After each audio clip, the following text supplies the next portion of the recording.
কি বাপ আপনার ছেলেকে বলছেন, বাবা বলো তো দেখি, সরেও তো অজগরটি আসছে তেরে, ছেলেকে ভয় দেখানোর দরকার নাই।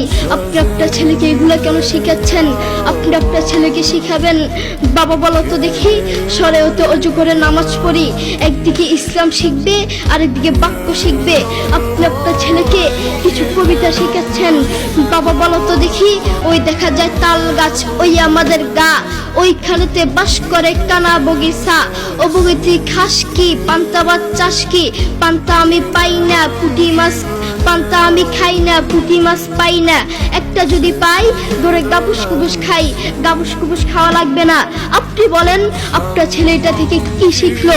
আপনি আপনার ছেলেকে এগুলা কেন শিখাচ্ছেন?